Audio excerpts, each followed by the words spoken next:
Hello everyone, I am Nagarjun Sahu and you are watching my YouTube channel Arjun Physics Classes।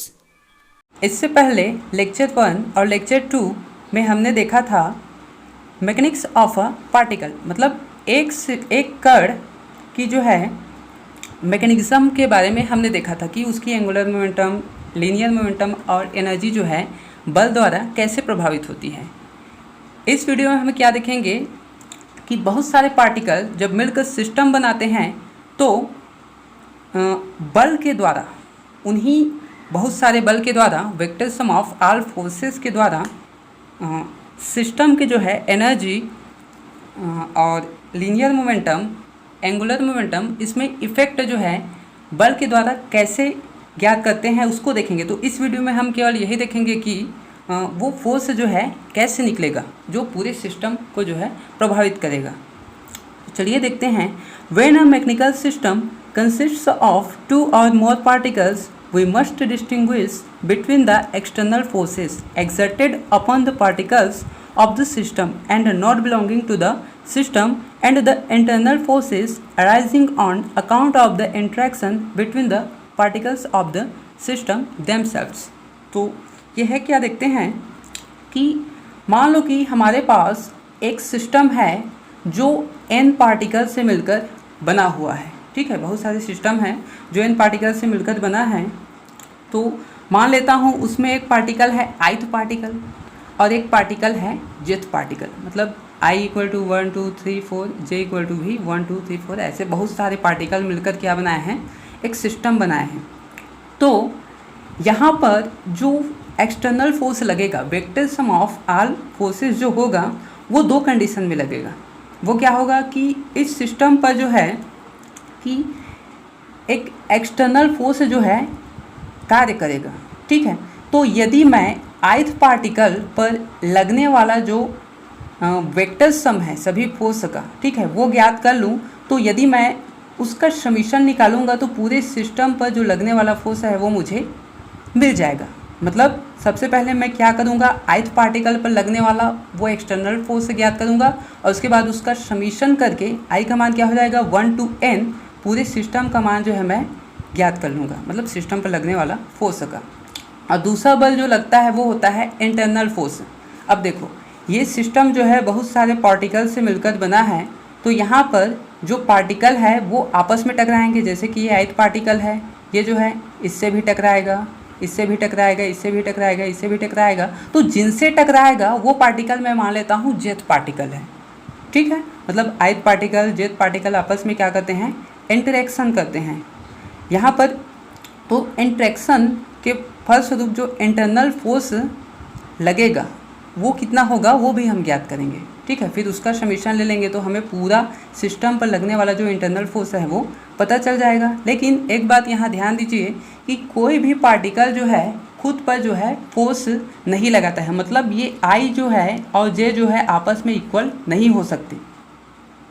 I यदि J की equal हो जाएगा तो दोनों आपस में क्या करेंगे, फोर्स लगाएंगे। तो ऐसा जो है नहीं होता है, कोई भी पार्टिकल जो है खुद पर फोर्स नहीं लगाता है, मतलब I और J आपस में बराबर नहीं हो सकते, एक समान फोर्स जो है नहीं लगा सकते। तो thus for the ith particle the equation of motion और न्यूटन सेकेंड लॉ इज। अब यहाँ पर देखते हैं ith पार्टिकल पर, जो ith पार्टिकल था ये, इस पर जो है न्यूटन के सेकेंड लॉ से देखते हैं। एक क्या करेगा, एक तो एक्सटर्नल फोर्स वर्क करेगा, वेक्टर F(I)E, मतलब एक्सटर्नल फोर्स जो है I पार्टिकल पर जो है क्या लगाता है, बल लगाता है। और यहाँ पर क्या करेगा कि एक जो है इंटरनल फोर्स वर्क करेगा। हम जानते हैं न्यूटन का नियम क्या कहता है, F इक्वल टू dP/dt। तो यहाँ पर F क्या है, दो कंडीशन में है, एक्सटर्नल और इंटरनल। उसका इक्वल क्या हो जाएगा, ये PI वेक्टर PI डॉट, ये डॉट क्या बताता है कि इसका एक बार जो है डिफ्रेंशिएशन किया गया है। ठीक, मतलब dP/dt है ये वाला। तो ये क्या है, एक्सटर्नल फोर्स है और ये क्या है, इंटरनल फोर्स है। ये क्या कहता है कि जो ith पार्टिकल पर, ये ith पार्टिकल पर जो jth पार्टिकल फोर्स लगाएगा वो वहाँ पर j का मान क्या हो जाएगा 1 से n, मतलब 1 से n पार्टिकल जो है क्या करेंगे, ith पार्टिकल पर फोर्स लगाएंगे। किसका, j का। j का जो है 1 से n पार्टिकल जो है ith पार्टिकल पर फोर्स लगाएगा, लेकिन j इक्वल नॉट i, मतलब कोई भी पार्टिकल जो है खुद पर फोर्स नहीं लगा सकता, j भी खुद पर फोर्स नहीं लगाएगा और i भी जो है खुद पर फोर्स नहीं लगाएगा, j equal not i। Where a vector fi is the external force on ith particle, Fij is the internal force on ith particle due to jth particle, ठीक। एंड वेक्टर ए फी ये क्या रहेगा, यहाँ पर रहेगा is the external force on the system, ठीक। F I क्या है, एक्सटर्नल फोर्स है जो आई पर लगता है, और एफ आई जे क्या है, जे पार्टिकल के द्वारा आई पार्टिकल पर लगाया गया फोर्स है, ठीक। जहाँ आई जो है खुद पर फोर्स नहीं लगाएगा और जे जो है भी खुद पर फोर्स नहीं लगाएगा, उसका इक्वल क्या हो जाएगा, d p by d t, ये वाला।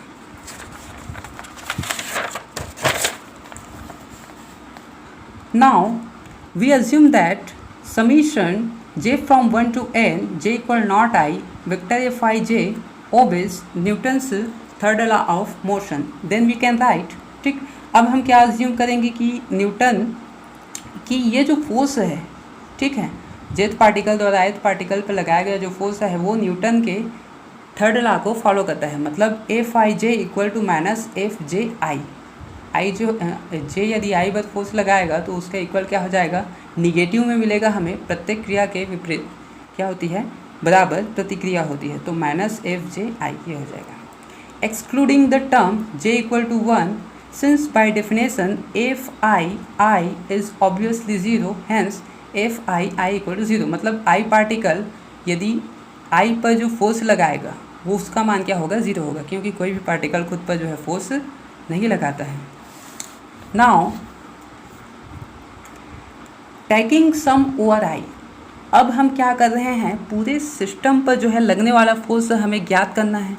तो ith पार्टिकल पर जो फोर्स लगा, ठीक है, तो यदि मैं ith आई के रिस्पेक्ट में सभी का समीशन ले लूँ तो मुझे पूरे सिस्टम का जो है क्या मिलेगा, सिस्टम पर लगने वाला फोर्स जो है मुझे मिल जाएगा। यहाँ पर हमने देखा कि ये एक पार्टिकल इस पर फोर्स लगाएगा, दो पार्टिकल, ऐसे पूरे ith पार्टिकल पर लगने वाला पूरा फोर्स, मतलब समीशन ले लूँ आई पर, ठीक है, तो मुझे क्या मिलेगा, पूरे सिस्टम पर लगने वाला एक्सटर्नल और इंटरनल फोर्स जो है मिल जाएगा, ठीक। तो यहाँ पर क्या हो जाएगा, summation i from 1 to n, जो पिछला इक्वेशन है उसमें हमने क्या किया है, आई का समीशन ले लिया है, मतलब ये पूरे सिस्टम पर लगने वाला फोर्स हो जाएगा, plus summation i from 1 to n summation j from 1 to n where j equal not i vector f i j equal to क्या हो जाएगा, यहाँ d p by d p पर भी हम क्या करेंगे, वेक्टर समीशन लेंगे। यहाँ पर मैंने क्या किया है, बस समीशन लिया है ये आई का, यहाँ पर भी दोनों साइड में, ठीक। तो ये क्या हो जाएगा इतना, then summation i j from 1 to n f i j equal to zero. अब इसका मान जो है ये वाला, ठीक है, इसका मान क्या हो जाएगा, ज़ीरो हो जाएगा। क्यों, देखिए यदि मैं दो पार्टिकल के लिए इस फॉर्मूले को सॉल्व करूँ तो क्या हो जाएगा, summation i j from 1 to 2, यहाँ पर क्या रहेगा, आई इक्वल नॉट जे या जे इक्वल नॉट आई, ये ठीक, यहाँ भूल गया था। तो यहाँ पर क्या हो जाएगा, देखो यदि मैं दो पार्टिकल के लिए इसको सॉल्व करूँ तो आई के 1 पार्टिकल द्वारा जे के 1 पार्टिकल पर लगाया गया फोर्स F11, ये वहाँ पर भी लिख सकते हो, ऐसे भी लिख सकते हो, ठीक, प्लस आई का जो ये आई है ये जे है, ठीक। तो आई का जो पहला पार्टिकल, ये आई का पहला पार्टिकल पहले जे के पहले पार्टिकल पर फोर्स लगाया, ठीक।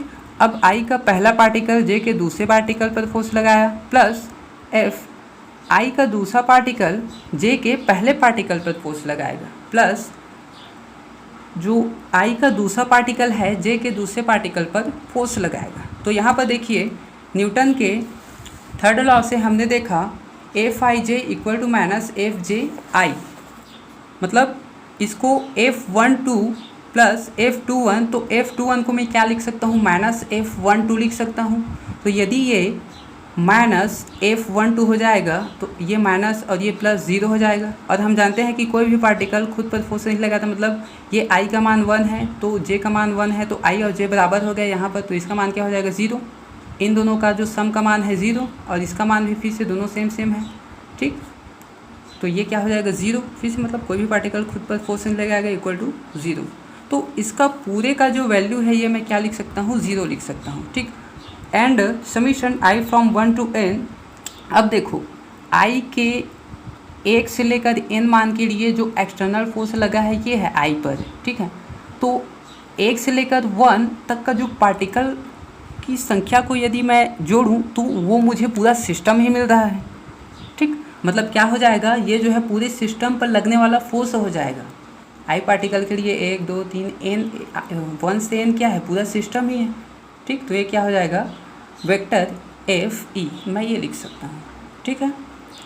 फ्रॉम इक्वेशन 3 यहाँ पर वैल्यू पुट कर देता हूँ, सॉरी फ्रॉम इक्वेशन 3 अब हमने इसका वैल्यू निकाल लिया, ये इसका वैल्यू निकाल लिया 0, और इसका वैल्यू जो है देखेंगे क्या हो जाएगा। Summation i from 1 to n vector p i dot, ये क्या है d p by d t, ठीक, equal to summation i from n क्या हो जाएगा d p by d T.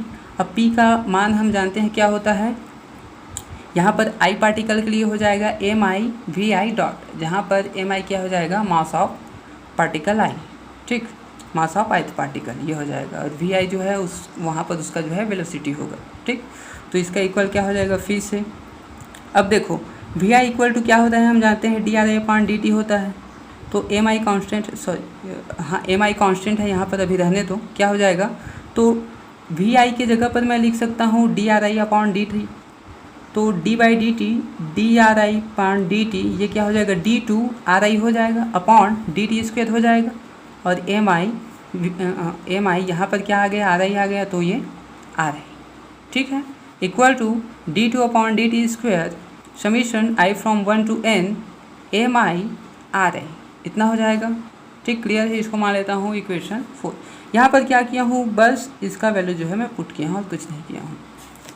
Now let us define a vector r such that it is an average of vector r i, then we have. अब हम क्या करते हैं कि सभी ith पार्टिकल का जो पोजीशन वेक्टर होता है वहाँ पर क्या है पार्टिकल का वेक्टर आर आई है, ठीक, डायग्राम में हमने देखा।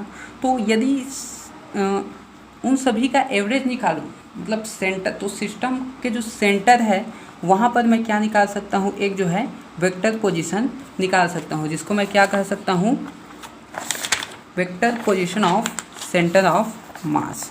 ये वाला सभी का एवरेज क्या हो जाएगा, ये वाला जो है यहाँ पर जो सिस्टम है उसका जो मास है एक जगह पर सेंटर्ड मान सकता हूँ, ठीक है, केंद्रित है, तो उसका क्या हो जाएगा जो पोजीशन वेक्टर होगा वो कैपिटल आर है, ठीक। तो यहाँ पर हम जानते हैं सेंटर ऑफ मास के फॉर्मूले से ये वाला वेक्टर आर इक्वल टू क्या होता है, ये इतना हो जाएगा, ठीक है, पूरे सिस्टम के लिए। तो इसके बाद देखते हैं, इसको याद रखिए, इक्वेशन 3 इक्वेशन 4 इन सभी को हम क्या करेंगे पुट करेंगे यहाँ पर। अब मैं क्या करूँगा, यहाँ पर जो है सभी का वैल्यू जो है इस इक्वेशन 1 में मैं क्या करूँगा पुट कर देता हूँ, ठीक है, फिर मुझे जो है पूरा फोर्स जो है वहाँ पर मिल जाएगा। यहाँ पर पहले वेक्टर आर इक्वल टू क्या हो जाएगा, summation i from 1 to n m i r i vector r i. अब सभी को ऐड कर दिया तो ये क्या हो जाएगा, उसका समीशन हो जाएगा, अपॉन सभी का मास क्या हो जाएगा, summation i from 1 to n m i, मतलब i पार्टिकल का जो 1 से n है उन सब का मास का समीशन है ये। मतलब ये किसका समीशन है, पूरे सिस्टम का। ith पार्टिकल सिस्टम कितने पार्टिकल से मिलकर बना है, n पार्टिकल। तो i का मान मैंने कितने लिए है 1 से n, तो ये क्या हो जाएगा पूरे सिस्टम का जो है मास हो जाएगा, ठीक। तो इसको मैं कैपिटल M से रिप्रेजेंट कर देता हूँ, इससे मल्टीप्लाई हो जाएगा तो क्या हो जाएगा capital M vector R equal to, ये फिर से summation i from 1 to n m i vector r i, where capital M equal to mass of whole system. अब by putting equation 5 in equation 4 we get, अब इसका value इतना value जो दिया है उसकी जगह पर ये रखूँगा मैं इक्वेशन 4 में, ठीक है। यहाँ पर क्या दिया है हमारे पास इक्वेशन 4 है, यहाँ पर जो ये वाला वैल्यू है, ठीक है, ये वाला जो वैल्यू है यहाँ पर क्या करूँगा मैं, जो हमने ज्ञात किया है वो वैल्यू पुट करेंगे तो क्या हो जाएगा, यहाँ पर ये हो जाएगा summation i from 1 to n p i equal to d2/dt²। अब इतना पिछले इक्वेशन में है, ठीक है, और इतने की जगह पे मैं ये रख दिया, ये m vector r equal to m d2 vector r/dt², ये हो जाएगा। अब now from equation 3 we get, सभी वैल्यू को रख देंगे तो ये क्या हो जाएगा, इक्वेशन 3 में जो क्या दिया था, सभी का सम दिया था, तो यहाँ पर ये एक्सटर्नल फोर्स प्लस दूसरा टर्म 0 हो गया है, हमने निकाला है पीछे, इक्वल टू m, ये क्या हो जाएगा, यहाँ पर इसके जगह पर हमने क्या लिख दिया, ये रख दिया ये वाला, ठीक। तो यहाँ पर क्या हो जाएगा, vector f equal to m d2r/dt², where vector r define a point known as centre of mass, जहाँ पर क्या है, m जो है, r जो है क्या करता है, सेंटर ऑफ मास को बताता है। अब ये जो है उस पूरे सिस्टम पर लगने वाला एक्सटर्नल फोर्स है, तो इस फोर्स के द्वारा उस सिस्टम के जो एनर्जी, एंगुलर मोमेंटम और लीनियर मोमेंटम में क्या इफेक्ट पड़ेगा, इसको जो है हम अगले नेक्स्ट वीडियो में देखेंगे। Thanks for watching the video.